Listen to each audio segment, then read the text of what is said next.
welcome to the third installment of Different Style Whites. Yeah! Yeah! Woo! Woo! Your source for the coolest style of wrestling ever invented, the different style fight. Yes, sir. And we have some fun ones this week, I think. I don't, we'll talk about how they compare to the other stuff we've done, but I think the most fun week we've had, probably. Yes, I completely agree. Our Noki episode and our FMW, origin episode, they're heavy on history. There's emotional heft. There's hate and heat. Even with the Korean angle here, we don't have that much hate and heat. No, not at all. And I agree with you completely. And it's interesting because, the way these all started is like, guys were getting banned from their dojos, or guys were doing like full on wrestling versus karate as like the entire thing. Um, it had a lot of like emotional weight to everything. And these matches, they don't have that, but in a way that helps it because it just makes it like just a complete blast of a match. There's not any strong story of like this person versus this person that's like monumental. It's like, no, we have TaeKwonDo guys here and they kick ass. Yeah, so let's introduce them. We said that there's a Korean angle. We are 1990 FMW, coming off everything we talked about last week. Onita's trying to keep the martial arts element rolling, and so he imports a couple of the coolest guys ever from Korea. Yes, sir. So let's go back to January 7th, 1990. FMW puts on a little tournament called the First Mixed Martial Arts Open Tournament.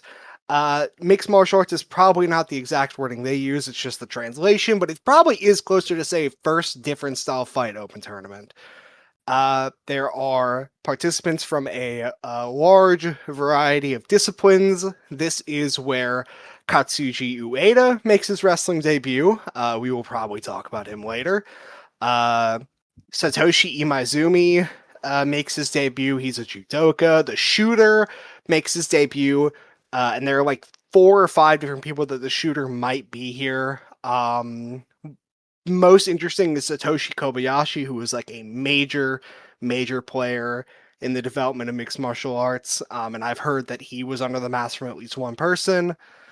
You got the karate guys, you got the wrestlers, you have this guy called Beast the Barbarian, who is just like, he's like, oh god, what's his name? The dude, John Nord. He's kind of like John Nord in a way. But just not good. John Nord. Dude, John Nord would have been a crazy Onita opponent. Put him in like a barbed wire match. Yeah, throw him in a trio with the Gladiator and Big Titan. Yes! But most important for this episode, there are 2 wrestlers from South Korea, except they're not wrestlers, they are TaeKwonDo practitioners, Jang Yong Wao and Lee Gak Soo. So originally, Jang Yong Wao is the only one who's meant to be fighting. Lee Gak Soo has come over because he is the head of the school that Jang Yong Wao comes from, but he is not meant to be on the card. It's meant to be Masashi Aoyagi. However, Masashi Aoyagi is injured at this time. He had injured his ankle, and he would, of course, we discussed at the end of the last episode, he never comes back. During the injury is when the agreement is made for him to join Pioneer Senshi, so he is done in FMW. But because of his injury, he is not able to work this tournament, and instead, they have Lee Gak Soo work it. And that is basically the best thing to ever happen, because Lee Gak Soo, another one of those like crazy. Cosmic developments, right? Yes, we've had at least one every week. Like something has to happen. Something in the air has to happen to make these things come to be. Yeah, no, it is entirely through luck, at least according to the story, that we got Lee Gak Soo in the ring. And thank God we did, because immediately he becomes the talk of the town out of this tournament, even more so than Masanobu Kurisu winning it. because Lee Gak Soo has a match with Sambo Asako where he kicks the shit out of him, and the crowd loves it. They are so into Lee Gak Soo immediately. But who is Lee Gak Soo? So Lee Gak Soo from South Korea. At the age of 18, he starts the World Professional Hapkido Federation. Hapkido I wanted being to ask about that because I thought that was interesting looking at both of these guys that they were also Hapkido practitioners, but they didn't really show any of that in the no. matches. But I think that's interesting. Like, we talked about Aoyagi just having the stand-up game, but these guys theoretically had both. Yeah, no, they should have a more well-rounded move set, and I do wonder how much of it was Onita's influence that told him, hey, just go wild with the Taekwondo, or if they just kind of knew.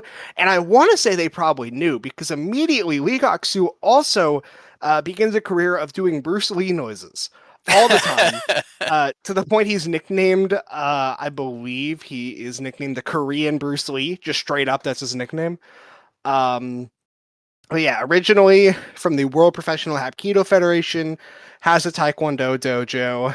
Uh, of course, makes the connection with Onita, comes over for this tournament, and he's involved in a lot of stuff. He eventually turns the World Professional Hapkido Federation into just the World Mixed Martial Arts Federation, which is like a MMA group in Korea. And we're gonna jump ahead like 20 something years now because Lee Gak Soo generally is not involved in a lot of like notable stuff. There's like articles written about the World Martial Arts Federation, and he's in pictures like giving people like trophies and shit, but that's really it.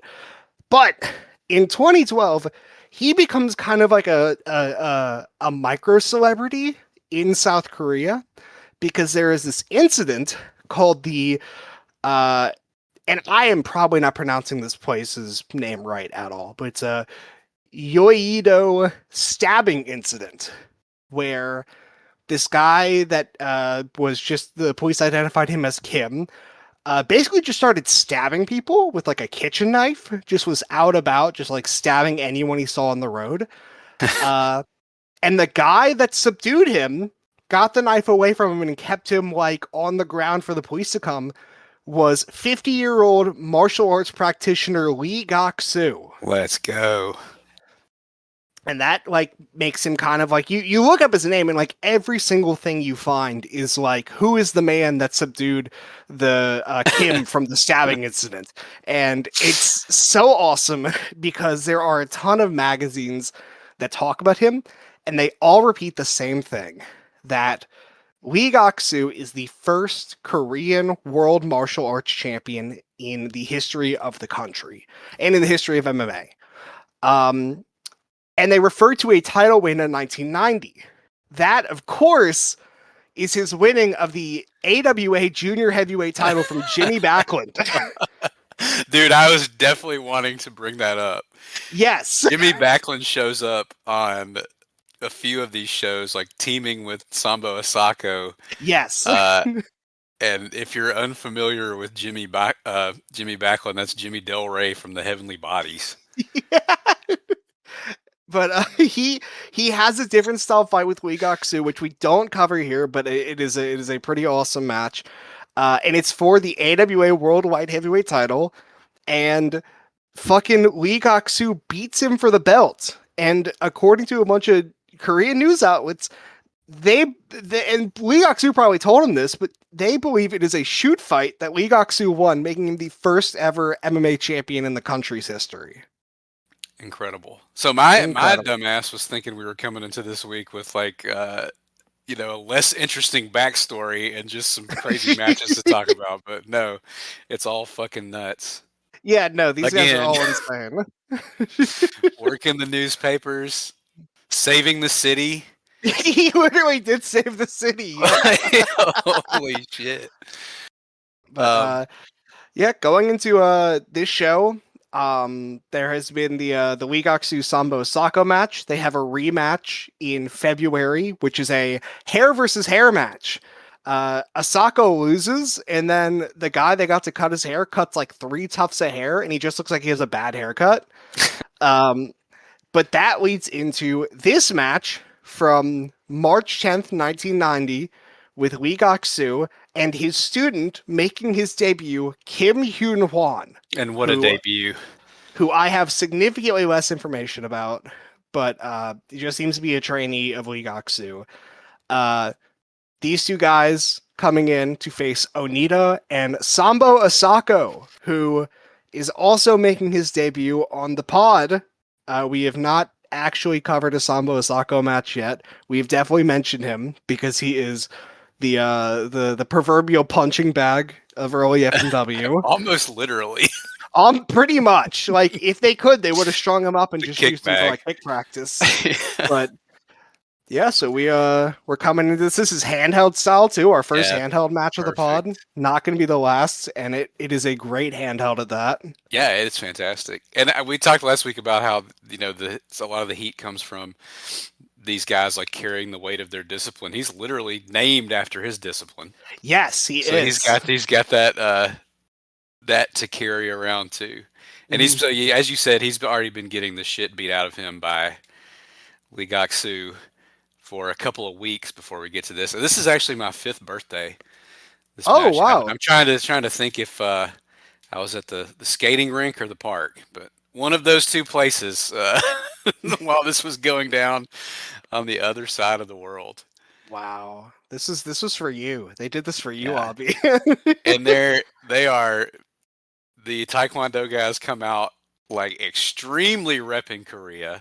Dude, Flags on the hardcore. gis, says Korea on the back of their gear, um, and Onita and Asako come out to Wild Thing. The Taekwondo boys have some pretty cool music too. I was trying to place it. I don't know if it's just like so generic that it sounds like everything else, but it definitely sounded like something from a kung fu movie somewhere. Yeah, no, I wouldn't be shocked if it's just legitimately a song from like a Bruce Lee movie. Because Yeah. I know Lee Gak Soo's like singles theme, I'm pretty sure, is just from a a movie. God, which one is it? Is it Way of the Dragon? It might be Way of the Dragon.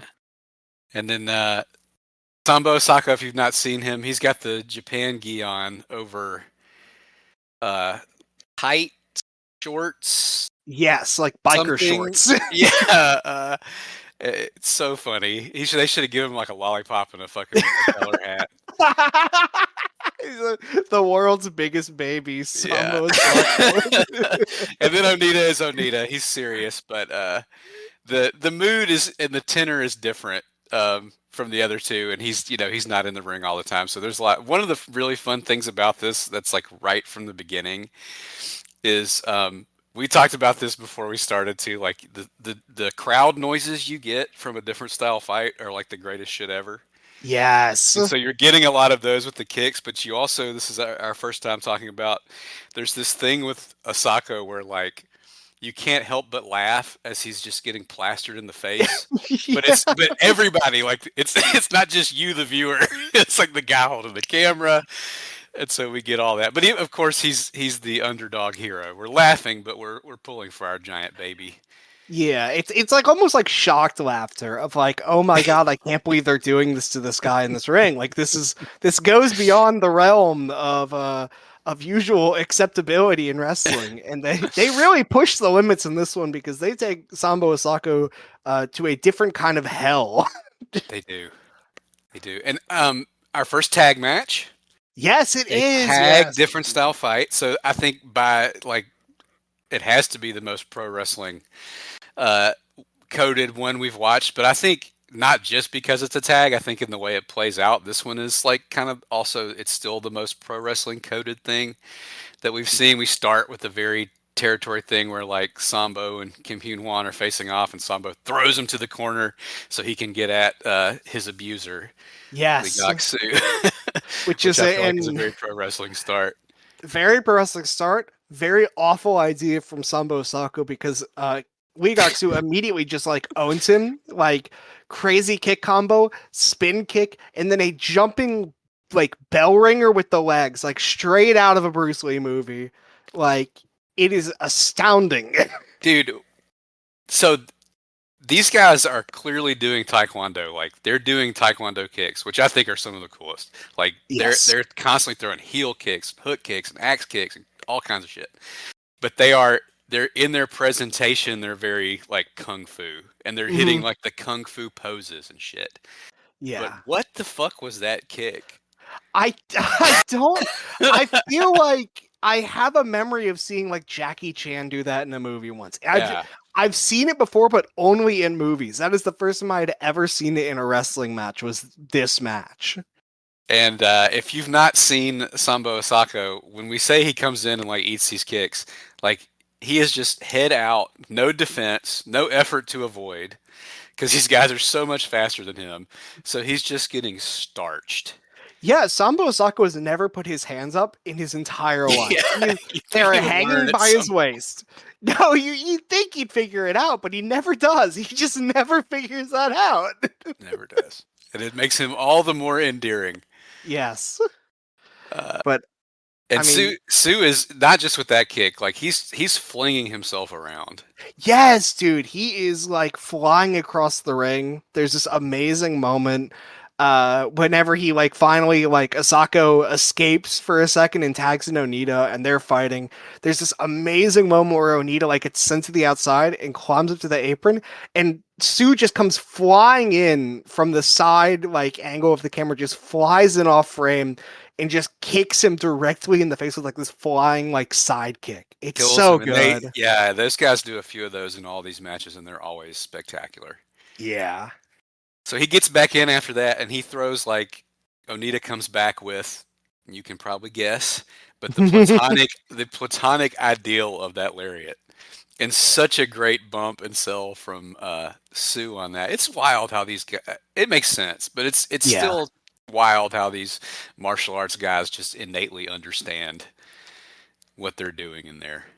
It's weird because they like just speaking in terms of not even just these guys now Yagi, but like every single martial artist from this era and even going into like the 2000s, like all the crossover guys that are like from martial arts into wrestling, they just get bumping so much faster than like wrestlers. And it probably is just a combination of their experience in martial arts and a lot of them Yeah, learning how to break fall for like a lot of them just have some level of judo if they're from Japan or just learning it innately.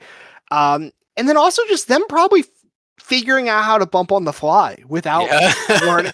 There it's not like wrestling bumping per se, they're just bumping however they think they should for like a fake fight. And it helps that Onita is just starching them. Yeah, no, Onita like the lariat makes Sue fall for real. He It would. like It's not like he inverts wasn't gonna his body. fall.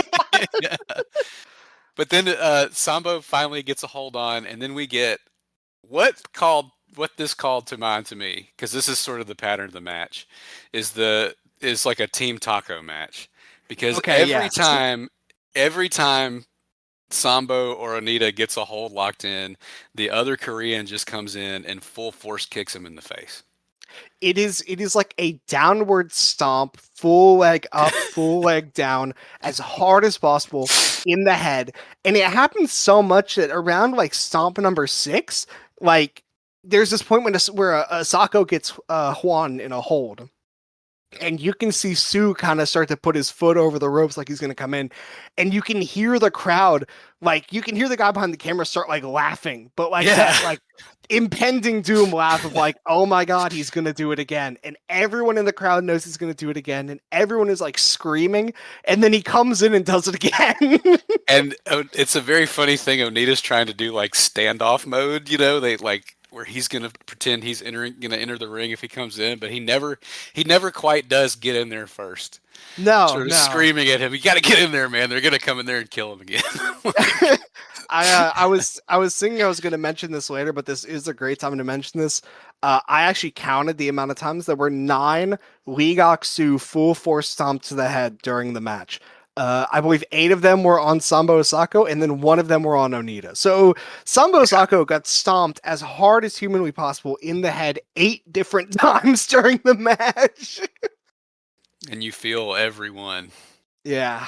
And yeah, he at one point he gets into the corner with him, and he gets some brain damage from some Oh punches. These god, guys dude. don't really throw a lot of punches, but they get him in when he gets in that corner. That is like one of the only times I've ever seen Lee Gak Soo throw punches too, because he usually throws like the I mean he just throws kicks. He like never throws any like Yeah. arm stuff. But they get him in the corner, and the punches are like so violent to the point that you can actually like audibly hear fist to face connection. You can't see the punches because they're kind of like blocked from the Yeah. angle, but you can hear them. Which brings up a very good point, and we have mentioned it multiple times with Aoyagi, and we mentioned it with the other martial artists that maybe they're not trained. We don't know. We can say for sure that Lee Gak Soo and Kim Hyun Hwan are not only not trained, but they were told by Onita to not pull their punches. We know this because Bahu, I was in conversation with Bahu once, and he was talking to me about Kim Hyun Hwan, and he said that from what he heard from the foreigners in Japan, so probably talking to Jimmy Backlund or Horst Boulder or whoever else, they told him that everyone like prayed that they were not booked against Kim Hyun Hwan because if you were just going to get beaten up And because he's like Kim Hyun the Hwan did Vader of FMW. they he did not know how to pull his punches, and Onita would tell him not to do it, so you were just getting beaten up for the night. Well, it looks it. Yeah, he really He's does. he's absolutely brutal. There's a great one where and Sambo, like, he gets abused, but if he catches you, he's gonna like kill you with a throw. And Yes. so he has a few every match, and they're always so satisfying. But he gets him, he kills him with a throw, and Onita does this amazing diving headbutt, and like he's going for a single leg crab, and before he can even like sit down in the crab, Kim Hyun Hwan comes flying in again. Like that's a trend from off screen, and like this one was not a uh, Taekwondo kick. I don't think it's like a Spartan kick, just right to the face. He's trying to kick him directly into the pit. Yeah. Like And then his belt falls off, so he rips the gi off, gi off, and jacks up the britches.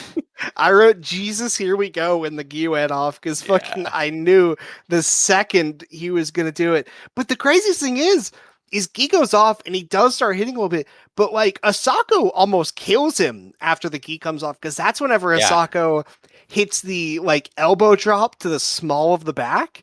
And you can see on Kim Hyun Hwan's face, he is like in genuine pain from whatever yeah. Asako just did to him. And then Sue comes in, and I loved this. Sambo Asako, like he pulls his gi over his head like it's a hockey fight, and then Yes. he feeds him to Onita for. We talked about some crazy uh, Thunderfire power bombs. One of the gnarliest Thunderfire power bombs I have ever seen. It is awful, and I was fully certain, preview for later on in the episode, I was fully certain that would be the worst we would see of the episode. Yeah. I was wrong. I was so wrong. We will talk about that later. Yeah. I guess But that's the flip side of the "don't pull your punches" coin. Is I'm gonna shoot power bomb you. yeah, you can hit me as hard as you want, but you're gonna die. Yeah.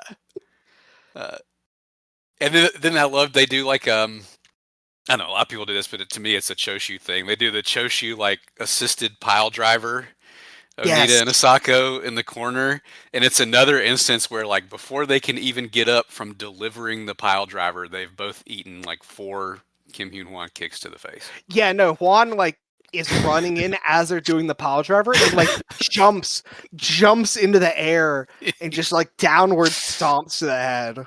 Just And then just runs back across their yeah. corpses as he And that leads into the very first ever Kim Hyun Hwan top rope diving kick Yeah, that and looks the first top rope maneuver for different style whites. So yes, I didn't even think of that. That is the first dive it's a in new different element. Star White's history. Yeah, we're the martial artists are learning how to climb the ropes, which is a dangerous prospect. It is here for sure. Yeah, just completely like wipes the face off of Sambo Asako's head. Like And of course, Sambo Asako gets it back in blood because another different style fight thing. Backdrop suplex nearly kills Kim Hyun Hwan like Oh, directly on the head. yeah, it's like a backdrop driver. And Hwan goes like limp too. Like he is not getting up. But there, one more spot, brother. Sambo Asako pulls him up in backdrop position, but it's just to hold him so Onita can lariat him as hard as humanly possible. Like Ricky Choshu style lariat. He doesn't even go down with him. He just keeps running. It is And then, yeah, horrific. crunches him again with another insane power bomb and chokes his ass out. Dude, the face lock is nuts because he Yeah, it's not even just that he's like choking, he's like compressing his neck, like yeah. pushing it forwards. And that brings up a point that I was wondering about. Do you think that they like force these guys to tap out?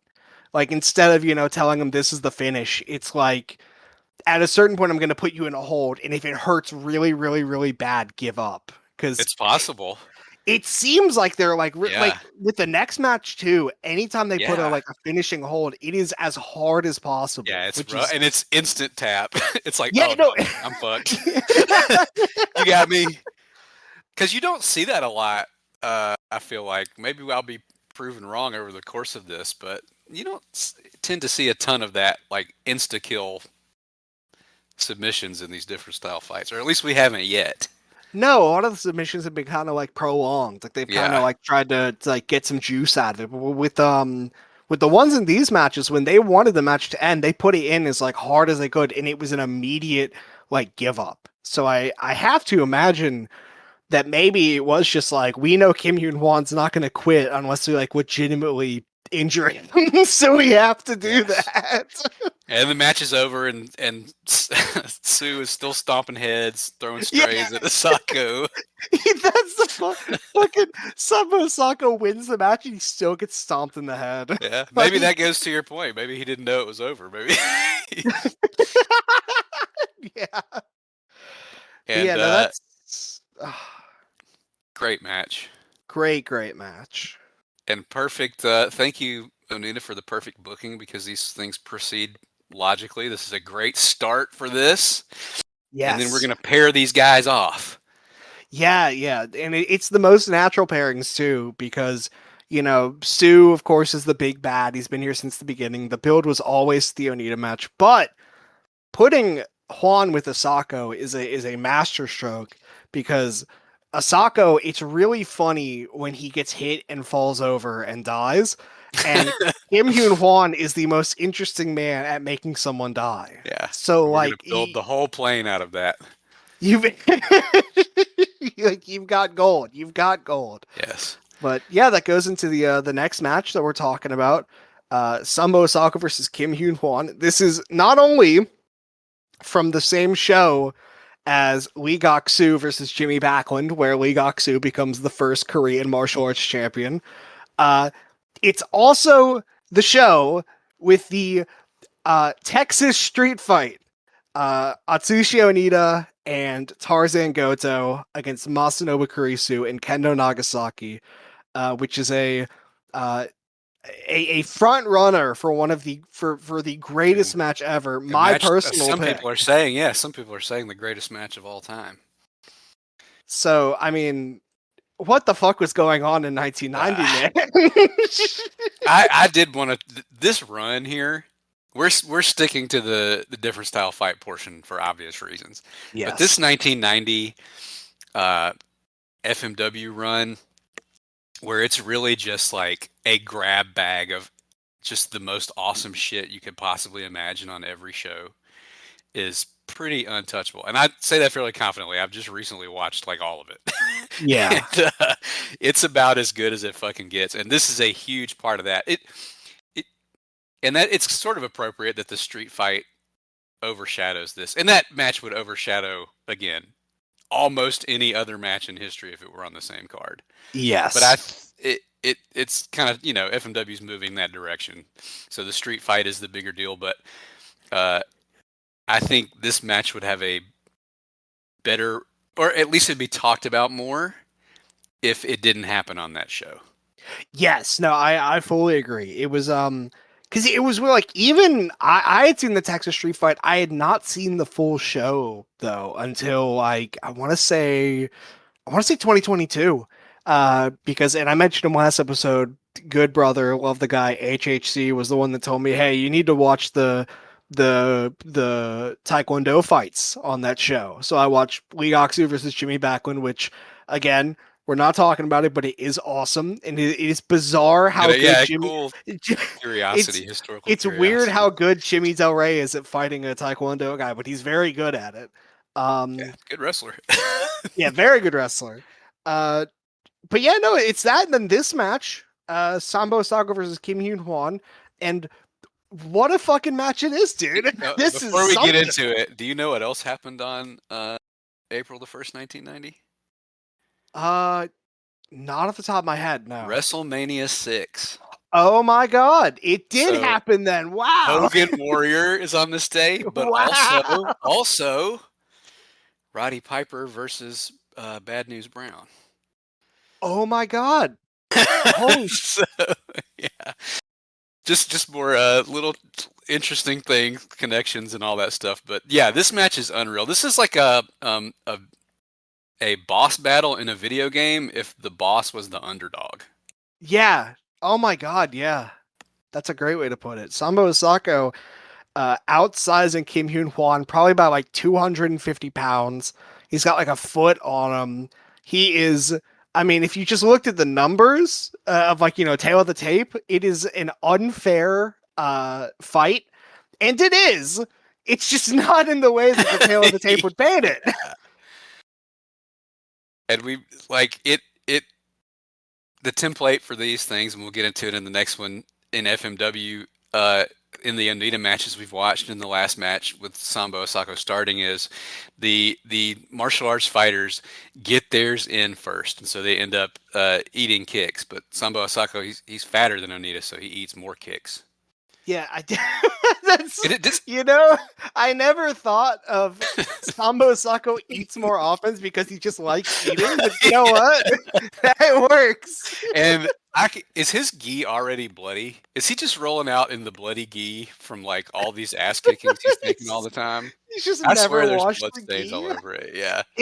It looks like it does look like dirty. It looks like It it might be doesn't that look like that ring is filthy. You can see the okay. bottom of their boots and shit are nasty too The later. ring is awful, dude, and that's like FMW at the era because Onita just was not washing that shit. I guess he's like, I want the fans to know how much we bled, Yeah. which means he's created like the ultimate hepatitis hazard. Yeah, Kim Hyun Hwan is just rocking Sambo Asako with kicks. Uh, Yes. and it's like he's got to get his licks in and get away because he knows if he gets caught, he's going to get smoked. And there's a point early on where he does take this huge belly to belly from Sambo Asako, who like lays on him, Yeah, which it's like again kind of looks crushes like a him. shoot thing where he's just laying on Yeah. top of him, which is a great strategy, but I hated it because we get like the fucking up like back shot of not back shot. I meant to We take that get out. Cut that out. We it's get we get a camera directly behind Sambo Asako's big fat ass in his biker shorts. That is Sabo horrifying. Sako back shots. But yeah, it's it's a big suplex, huge kicks from Kim Yoon Won though, and I actually wrote down Bruce Lee noises are in abundance here. Oh, he's before they even like meet. Like Yes, as they're making the introductions, it almost feels like he's making noises.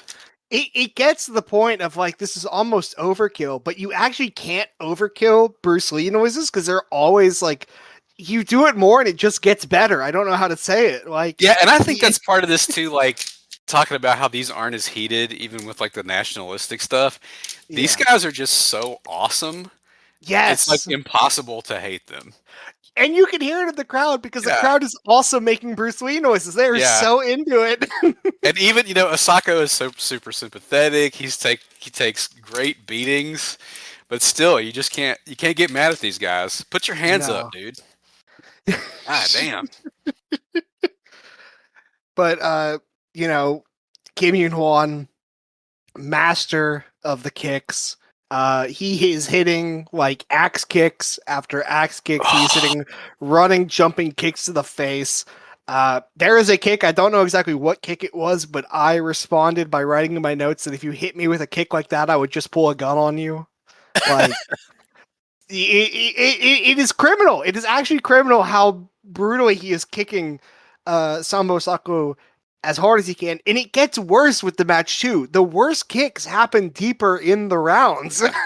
I think round 2 of this is up there with the best rounds we've seen so far. Just Yes. so fucking sick. And we get the gi off to start that, so you know it's going to be gnarly. Yeah, gi off. There's a rolling soul butt right to the gut. That's like I described it as a real shit your pants kind of move. Oh yeah, and Like he Sako goes down, yeah, which is a he make mistake. Sako goes down and he makes like the Street Fighter losing noise, like the yeah. But These are you said something, and we'll talk about in the next match about the Tekken combos. yes, But yes, these are very video game esque because to my old, I mean Tekken's old too, but to my old yeah, ass, I'm thinking I was when watching these, I'm thinking of Killer Instinct and just like the yeah. because he hits some combos that are like fucking nuts. And every kick, except for the like one or two that he just whiffs, and not for lack of trying, are like Yeah. so fucking gnarly. The whiffed ones are honestly just as scary because it Yeah, does look like if he did connect, it would hurt like shit. And it's it just gives it's a miracle that he didn't. it gives you a sense of like what he's doing out there Yeah, but without like selling and all that stuff. Like you just see like, oh, he's really like just whipping these things in. but as you say, Sambo Sako goes down for the soul butt. Probably the worst possible thing he could do because Kim Yoon Won hits a pose, crowd goes wild, and then he climbs up the top, jumps off another flying kick to the face, which for one is unreal. But then, then Sambo Asako somehow gets up, so he runs up the corner and does a jumping, spinning back kick like Masaki Mochizuki, the fucking corner climb Yeah, thing. it's like Ernest Miller style is what I read. What I wrote Dude, down. it is the feliner. It is like Yeah. a shoot feliner to the face. And Sambo Asako just falls over. And I thought he was dead because I had actually forgotten that this is when it happens. But he Oh, gets that kick. Asako looks like he's dead. Rev starts counting. At the 3 count, Sambo Asako bolts up the fastest he has ever moved in his entire life, runs across the ring, and hits the most ungodly throw on Kim Hyun Hwan and tries to crush him. I'm like ripping my shirt off, man. Dude, I'm going crazy. it's so no, and I have to imagine it was just like I mean, if he did not do that there, he was just going to get comboed again. He was going to get up and get kicked in the face, and that was the one moment he saw Kim Yoon Won was looking the other way. Yeah. And that's the thing, like, it's not as flashy, but and he takes so much punishment in these, but he Sambo Sako gets his in when he gets those throws. Yeah, no. And it helps that Kim Yoon Hwan probably weighs like a bundle of sticks. Like, Yeah. when he gets thrown, he gets fucking thrown. Yeah. Like, and again, I just wrote it's so satisfying. Even though I Yeah. think this guy's awesome, it's good. It's good to watch the fake Bruce Lee guy get. Because that's funny that they call Lee Gak Soo the Bruce Lee of Korea. Because to me, Kim Hyun Hwan is more like intentionally doing Bruce Lee with the That track pants and the noises and I have to imagine it's because of the 2 month gap between when Lee Gak Soo debuted and when Kim Hyun Hwan debuted. Because Lee yeah, Gak Soo comes in and he is doing the noises, but he's doing them like he's doing them with a bit of reservation. You know, he's like he's yeah, careful and you know he's particular when he makes the noises. Then Kim Hyun Hwan comes in and like 3 months after Lee Gak Soo debuts, and he is just spamming them. yeah. It's such an interesting choice to me. I don't know. We're the Taekwondo guys, but we're also going to be Bruce Lee at the same time, and it's fucking awesome. It's It's so so good. good. And then the kick combo of death that you sent the gif of. Okay, that's crazy. I have written in my notes kick combo of death. Mine say Jom gif face kicks, but and then the last one which sounds sounded like, I don't know if you were ever poor in college and played Smack the Bag, where you buy a box of Franzia wine and you take the bag out and you pass it around, and after everybody takes their chug, you smack the bag of wine. That's what it sounds like when that Yeah. last kick lands, smacking the bag of boxed wine. Yeah, dude. Fucking Sambo Asako's orbital bone is in orbit. Like, it's Oh, over, dude. but he's saved And by the bell. he's like about to get up from that combo with the 9 count. He does get up, and then Kim Yoon Won is Yeah, slowly inching closer, and he's like getting in the stance to unleash another one, and then the bell rings. yeah, and And you it's know like, he was going to wow. have nothing for that. No, no, dude, he was cooked. He was so Yeah, cooked. he's literally presenting his head like leaned forward, like please Yeah. kill me. Hands down, Yeah, like which makes round three all the better. yes. We go into round three. Sambo Sako, of course, in the last round was dealt the worst hand possible, beaten to death. He should probably already have lost, but we go into round three. Kim Hyun Hwan goes for a kick. He is caught. The most insane fisherman suplex ever, just crushes him, like compresses Kim Shoot, Hyun fisherman. Won. Shoot fisherman.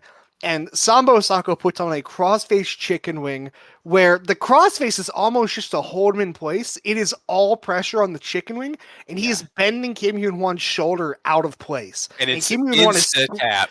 he is Kim Hyun Won is screaming. He is freaking out. Yeah, it's a great shot of it too. This one is pro shot, and so Yes. you get the a very good shot of when he snatches that arm back. The way that shoulder rolls back is just vicious. And that fisherman, it's like he was inventing that in real time. The way he hits it, he Yes. catches the kick and just grabs him, and just again he's so light, just goes back. And it's like it just looks like he's just invented the fisherman suplex the way he throws it. It's so I was gonna sick. say it's like Sambo Sako has just invented the Fisherman Buster. Like nobody's done Yeah. it. The first ever Fisherman Buster to kill Kim Hyun Won. Great Like match, like 8 minutes long. yeah, Uh, I love that match. It's again the emotional weight does not compare to like anything from the Oyagi Onita series or the Inoki ones or other ones we'll talk about, but in terms of like the closest thing to like a popcorn match or like almost borderline and it feels weird to say this, it's almost like a spot fest of a different style fight. yeah, Like this is the best of the best to me. I fucking love this match. yeah, it's concentrated and it's just hits at why the premise is cool, and it helps that you have these two guys who are so unique. There's nobody like Sambo Asako, right? You put Willem Ruska in there against these guys, it's not going to look like this. No, no, But they has such personality, and it comes out in the matches, and oh man, yeah, it's this so you got good. to watch this one. You do. And I will actually say, because I just realized this is the first time in the pod, at least from, yeah, no, it would be the first time that we have no wrestling representation because this is a Sambo guy versus Wow. TaeKwonDo guy. Yeah, awesome. So awesome. But that leads very well into the last match of the pod and also the final part of the overarching uh Taekwondo versus FMW feud. It is May 19th, I believe. It is Atsushi Onita versus Lee Gak Soo. Another beautiful pro shot in Kurikan. They're hanging from the rafters. Dude, Uh, it did. I have no idea how legit this number is because it is like I've never seen a number look like this on a Kurikan Hall, but it is exact down to the single digit. According to reports, this show drew 2,978 people, which is by oh far the God. most packed Kirkin Hall I have ever seen. And honestly, from the footage, it I would believe it. It is Yeah, like no, near I didn't see the number. I just when it yeah, comes on, it's like Jesus God, there are there are so assholes many to elbows and people. Yeah. Kurikan. God damn. And this is, I think it's the most intense of the three because you have the Onita gravitas, right? That Yes. like comes in. It's probably the least flashy of the three, but just a classic, perfectly worked, different style fight, um, and Yeah. another great Onita performance. Yeah, I think if you were to just say like what should a different style fight look like, at the barest minimum, this is exactly what you want from one. It is, a clear establishment of why the guy who's not wrestling is a threat to wrestling. You have a wrestler that knows not only how to play the game of, how do I fight this guy who's not a wrestler, but also one that is infinitely sympathetic because Onita is of course the most charismatic man to ever live. Yes. Um, it's really exactly what you want. And I will just in passing mention because we talked before about how great that last show was. This show, semi-main event, because Sambo Asako is not allowed to not suffer. Street fight stretcher death match, Sambo Asako versus Masanobu Kurisu. Just Oh, and that is an all-time murder. it's Even for horrific. Karisu, It is one it might be number two. it is one of Kurisu's scariest matches. I would honestly say the finish of that is no, okay, no. I was gonna say it's scarier than the Akiyoshi match, but then I Yeah, remember the Akiyoshi match's finish is just a straight up shoot. yeah, So like it's not, but it is. it's If that close. if that finish was worked, the Asako match's finish would be the scariest. Yeah, Like, but yeah, no, great FMW show, another one we have in commercial, and you should just watch it. You should watch all of these, but especially the April and this show, just so great. And what a way to cap it off because Onita and Sue, again, this is exactly what you want from different style fight. And they get into it in the best way possible, where they just let Sue rattle off some combos. And there's maybe never been a wrestler better at rattling off combos than Sue. Even like Aoyagi, who I love and is one of the best combo guys ever. The Sue combos in here. This is the Tekken shit. This is the killer instinct yeah. shit right here. And they're coming from crazier angles than the Oyagi Yeah. kicks, so Onita has like nothing for them. And he's if Sue is the goat at combos, Onita is like the goat at eating these combos. The selling is so good. It's like every single one of these kicks offends him so much, but he Yes. cannot do shit about it. Yeah. And it's incredibly, we said it before, incredibly Terry Funk because he's getting hit with these combos and he's like bouncing around the ropes, like he's holding on to it just to tether him to the earth because he is like bouncing around, wobbling, like barely able to stand, getting knocked on his ass. Yeah, and you're Like, right. These are the combos. This is when Sue is going through like every kick that you know in Taekwondo. yeah. As Onita is just in the ropes getting rocked. And dude, rocked he does. And again, Onita very theatric in the rocking, very theatric in the submissions too. This is probably the best match we've seen so far in terms of Onita's ground game. Because I think, Yeah. even in the Aoyagi matches, he would kind of smother and would kind of just get in a hold and kind of maintain it. But the way he got into the holds was very much just getting in them as soon as he could. In this match, he really like milks it. There's this like awesome heel hook really early Yeah. on where he like gets him on the ground and he very dramatically lifts one of his legs up to put it in position and then just snaps backwards into the hold. And it's so good.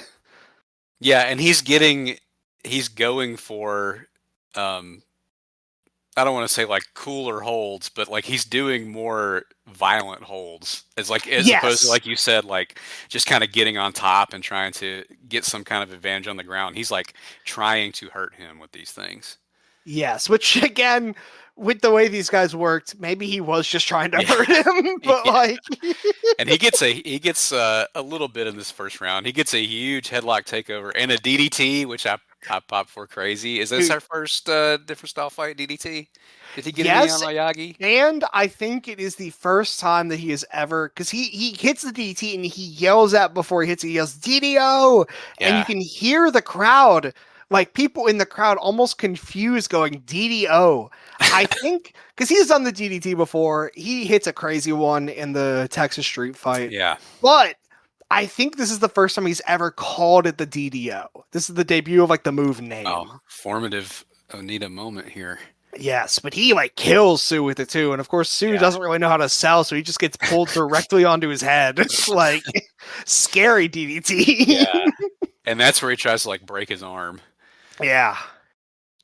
And round two, I loved the awesome FMW ass music that they played Oh, in between the rounds. it's so good. Yeah, it's just beautiful. Yeah, we And then go I into think maybe Onita maybe shitted himself again Oh, because okay, dude. I have written round two. We're starting with a dark splotch on the pants of Onita. And I was like, is this shit pant? But then I realized, no, Onita's just a certified ass sweater. And you know yeah, what? If I right. was fighting Lee Gak Soo, I'd be sweating out the ass too, man. No doubt about it. So, And he eats more combos. A lot of these, as again in contrast to the Oyagi thing, because I think this is a sort of a slept on match or like not appreciated enough because yeah. people compare it to the Oyagi match where when Oyagi's landing stuff, he's killing him. And Lee Yes. Gak Soo has a lot of those, but he's also landing a lot of just like glancing blows because he's like dazzling Onita. And Yes. it's one thing to see Sambo Asako, like the glacial processing speed of Sambo Asako take that, Yeah. but to watch Onita just get completely flummoxed and dazzled by these things is like so much more fun, I think, than people give this match credit for. Yeah, it is. I mean, we talked before about Onita's performances in the Aoyagi matches, which are like incredible. But he is so in the zone, and he always is with these different style fights. But he gets what he should be doing against Lee Gak Soo, which is being entirely taken aback by how fucking crazy these combos are, and getting like stun walked by them because of just like how is this guy doing this to me? Um, there's this awesome moment where Sue is like, and we talked before about the silence in between the moments of like, the moving into position and the waiting it out. But Lee Gak Soo slowly approaching Onita and then just flashing into an axe kick is Oh, just so good. and that one kills him. Yeah, just like Onita like falls backwards like arms flailing. Like it's so good. And it leads directly into Atsushi Onita once again. All reliable, dangerous fucking Yeah. backdrop. And he doesn't wait for the count to count him down. He just immediately goes for a half crab, which I thought was Yes, awesome. And dude. he tries to stir some shit. He starts yelling at the second of Sue. I'm not sure who that was, but I think from reading it was the guy they hired to be Sue's like translator. okay. So and they just were like, "Hey, we're gonna work an angle with you or something." Yeah. Yeah, but Onita in that moment also he's really feeling himself after the backdrop in the crab. He's like, I am the spirit of wrestling, so I'm gonna go Inoki mode and go for an enziguri, and just completely misses it. And it's really it's like Total whiff. it's really funny, but The it's crowd also laughs. awesome. Crowd laughs, which honestly I rock with. That was awesome. Just completely fucking Yeah. just Again, no. these are fucking fun, man. This is not like Yeah. the most heated shit you've seen. This is just cool shit. Yeah, I think if you look at that moment and go, "Oh, that's a botch," it's like, no, you're not looking at it right, man. Like No. that's him trying for something and missing because this is a fight, and sometimes you Yeah, don't hit your shit. exactly. Perfect. And then round three we get the gi off. Oh, dude, kill mode. Yeah, and he goes Oyagi mode where he like kicks his ass so hard that he kicks him out of the ring. But I swear to God, dude, it's like there's an invisible string on Onita. It's like when the hacksaw Duggan punch on Buzz Sawyer. He kicks his Yes, ass down and then he kicks him one time and it's like someone yanks a rope and he like is yes, flies out of the ring. just full, like just out of there.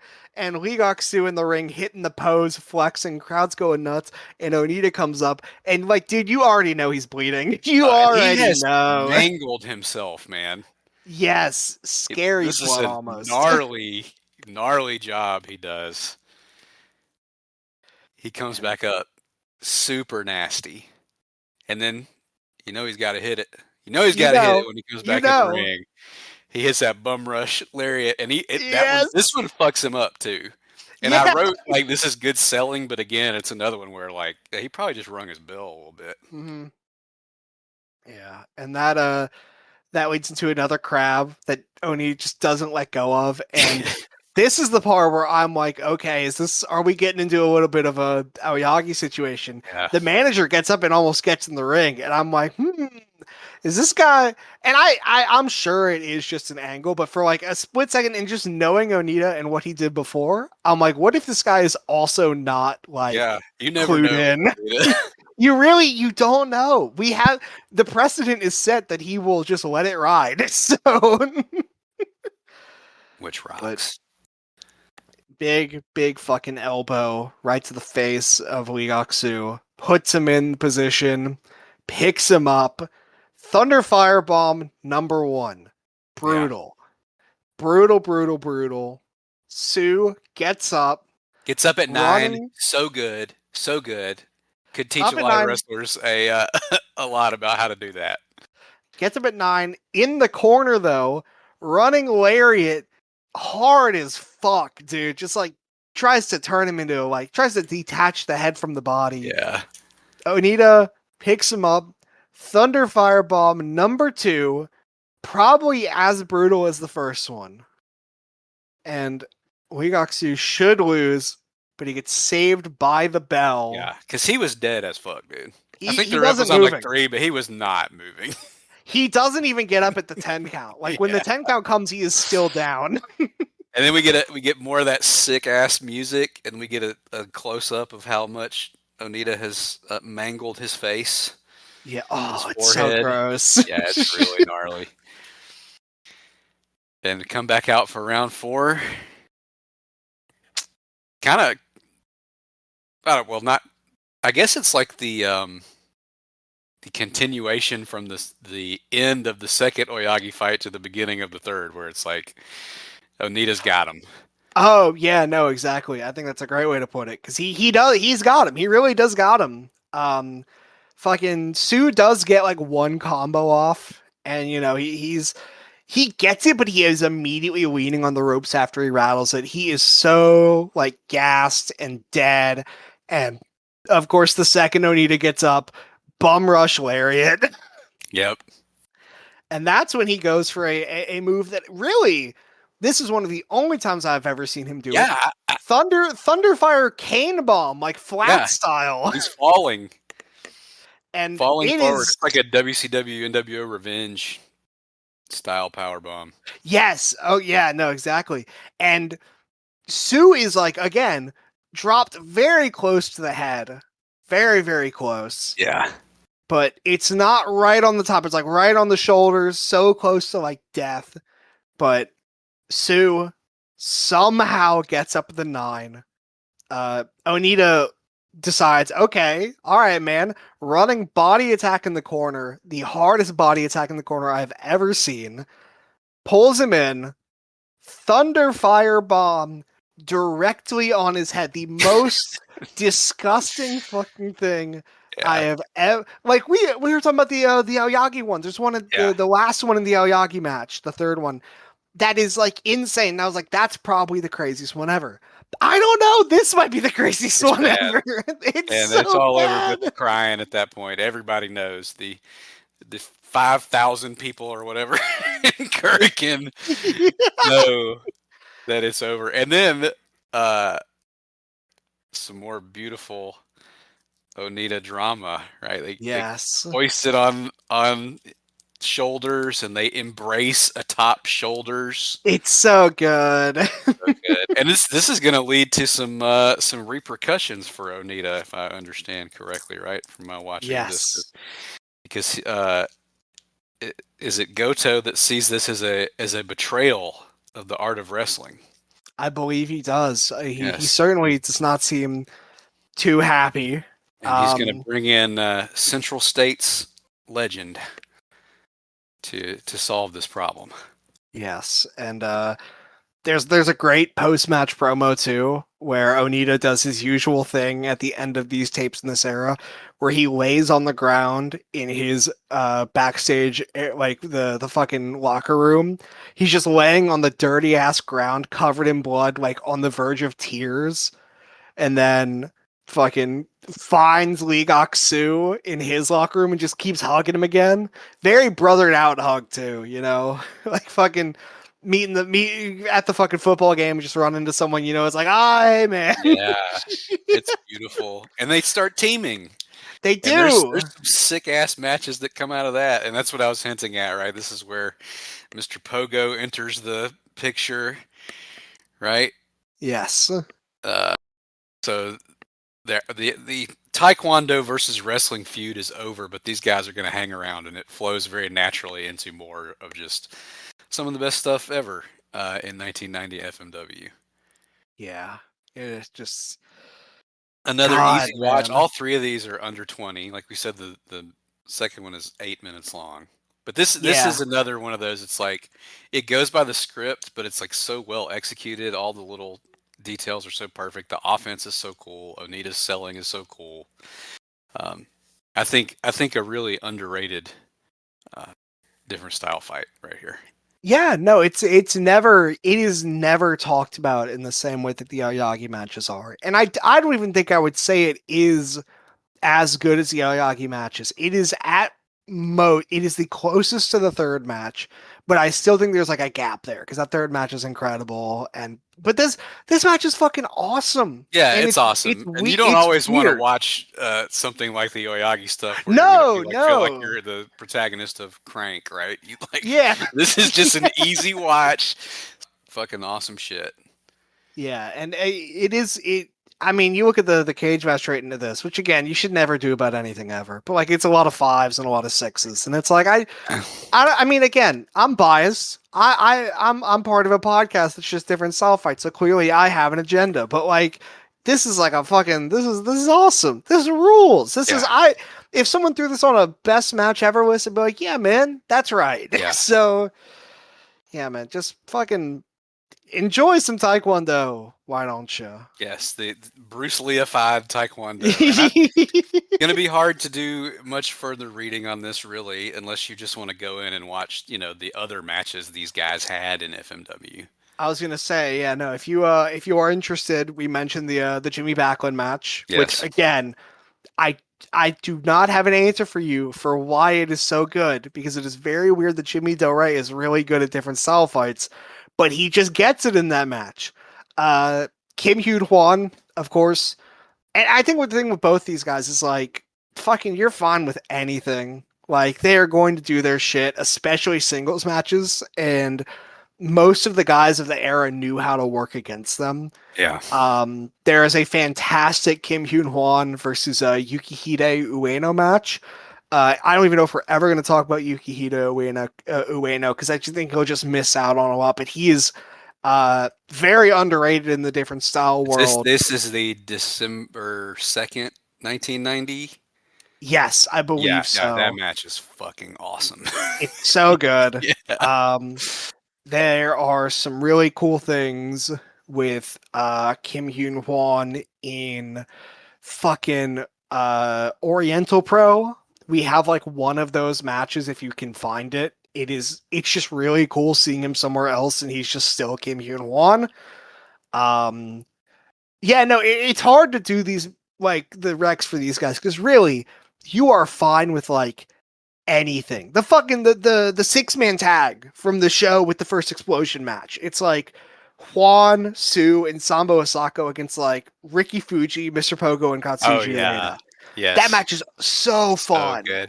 I want to too. I mentioned the Onita and Sue tagging together. There's a match. It's Onita and Lee Gak Soo against Takuda and Sambo Asako. That is also incredible. Yeah, that match is so good.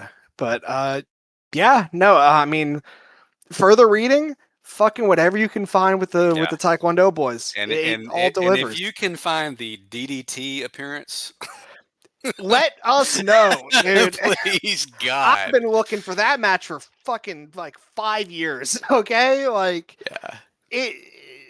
come on, you gotta let us know. But yeah, fantastic stuff. And I don't know if you were gonna bring this up, Avi, but we actually do have uh, numerous questions, and I think it would just be fun to respond to them Yeah, of because course. we inexplicably got 8 comments on the YouTube In like an upload of hour. episode 2. They were all within like the same hour. And I don't know if that was like a coordinated attack from like one of you fucking crazy people or something. I don't know if it's just a bunch of spoof accounts or something, or if that was just natural. But either way, we will answer them. I'll just go right from the bottom, I guess. Question for different style fights. You consider matches between practitioners of different professional wrestling styles to be different style fights? Uh, I'm gonna say tentatively, and I want to hear your opinion on this too, Avi, for sure. Uh, I'm gonna say no at first. Uh, as we get deeper, we'll probably start pulling from stuff that maybe goes in that territory, but I don't think inherently like technical guy versus high flyer. I don't think that'd be a Yeah, difference. I feel I like think different that's style. stretching it. That's just a thing that is done in pro wrestling. That's just a style clash, and Yeah. that's what all wrestling is built on to a certain extent. You know, we're I not think maybe gonna. once you get into like the MMA era, and if you Yeah. have a wrestler who is like a more like shoot style wrestler, Mhm. and the thing is that they're like incorporating like real fighting techniques, like Lesnar or something. Yes. Yeah. Um, maybe, but I Yeah. don't. I think that's stretching the definition, and we don't have to do that in that No. direction because we have plenty of crazy ass different style fights where we don't have to Yeah. stretch it that far. I was gonna say on the topic of the such a different. So fucking, I'm saying the word such a different style of like the MMA influence guys. Similar thing. I think there is room for deathmatch guys against people that are non-deathmatch. I think it depends on how it's done. But there is the good friend of the pod, Andy, brought up the Gentaro versus Masashi Takeda strong style versus deathmatch match, and that's something I'm gonna look into because that might work. Yeah, I think especially because those two worlds are like by and large like separate universes. Yes, yes. Whereas if you're just talking like you said, a brawler and a high flyer, those types of things all exist within the same sort of wrestling universe. But deathmatch tends to be its own thing. Yeah, and I mean I already know like 2 different matches that fit the bill too that we're probably going to be doing. Yeah, But you know I think that's fair. I think we'll probably just for the different wrestling styles probably no, but we have infinite material, and if we think something crosses that barrier of being different enough, we'll go for it. Uh, there is a, and that was from Brian M. and then a bunch of numbers. You are a spoof account. I don't think you're real, but if you are real, let us know. Um, Boston Dread Sox, awesome name. If I think a case could be made that Andre the Giant is the greatest non-Japanese different style fighter, different style fight with Inoki, boxing match with Gorilla Monsoon, wrestler versus boxer against Chuck Wepner. Yeah, no, I we're probably going to talk about Andre. I just because he has done a weird amount of different style fight shit. We're probably going to end up talking about him. Um, yeah. What a career! Holy hell! what a fucking, I mean, yeah, what a career for Andre just in general. But he lived it up. We have Shadow Coding, who said he's asking about different style fights with sumo wrestlers, which I mean, I think we're definitely going to cover a few. There's some Akebono stuff we're going to cover. There's some Big Show stuff we're almost definitely going to cover. Yeah, and I love the sumo guys just in like traditional wrestling. Yes, To me, like that is like the coolest path you can come from. Those guys always end up being awesome, they're so good. almost universally awesome. So yeah, outside of Akibono, there's not a ton that I am super aware of, but Right. yeah, I'm down to watch them. I was gonna say, yeah, no, if we find them, we'll do them. Like that's I'm game. Coverage of Naoto Inoki versus Casanova, which I was gonna say, have you seen that, Abby? Because I Yeah, I haven't. That forgot all about it. That's like we're gonna. late. That was last year, or like maybe late 24. It was late 24, I think, Yeah, no, I and it remember is watching it and thinking it was a fun little curiosity and interesting. yeah. No, that'd be fun for some sort of thing. At bare minimum, if you haven't seen the match, you should watch it because it's really. I mean, it's just cool seeing Inoki's grandson just do a wrestling match. Also cool that it's Inoki's grandson as the different style fighter. Like, that just shows, of Has course he that done happened. anything since then? I feel like I haven't seen No, anything about him. He just popped up in this lucha thing. it Wasn't it was in a lucha fed? it was Lucha Wrestling Pro Resu, the fucking Yes. the Oh my god. the fed that me and Lawson were obsessed with because it had Oh my Lee god. Bruce, who we should do an Yeah. episode Yeah. on. We need to dig into some of that. We probably find some diamonds in Because there.